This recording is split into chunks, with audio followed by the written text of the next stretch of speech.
Bashkëdhëtar të nderuar, mirë se keni ardhur, mirë se ju gjetëm. Këtë të bëjmë përkujtimor, këngëtari jon i mirënjohur, Nazif Nazifi, do të interpretoj këngën kushtuar dëshmorit tonë Fadil Rifati, nën përcjelljen e instrumentalistit të njohur Jeton Bistini.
Do të përshëndes zonja Fatime Rifati.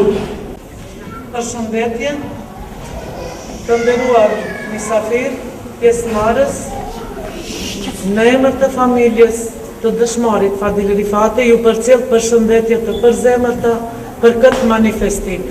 Dhe një falënderim i madh shkon për organizatori, shoqata Ilirida, në krye me zotnin e atë madh, të cilët angazhohen dhe bëjnë mund të madh për mbajtjen e këtij manifestimi në përnderimin e dëshmorit Fadil Rifati.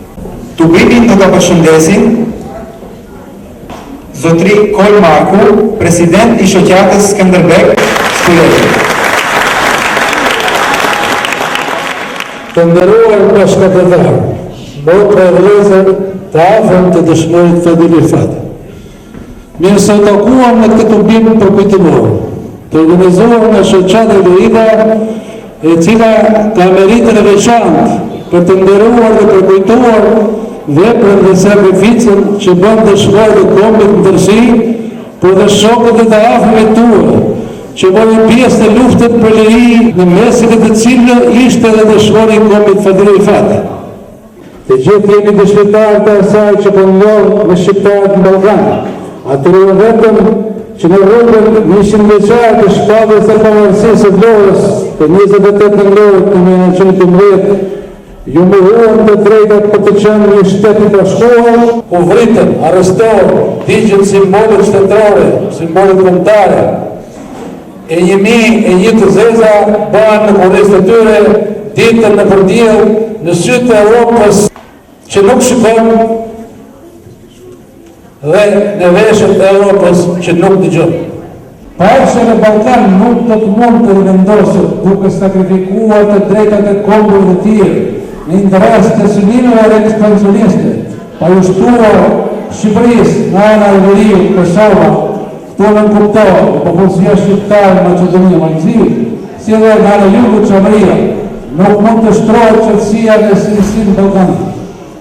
Kjo, esencën e saj do të thotë, pa një Shqipëri të bashkuar, nuk mund të ketë si në Ballkan.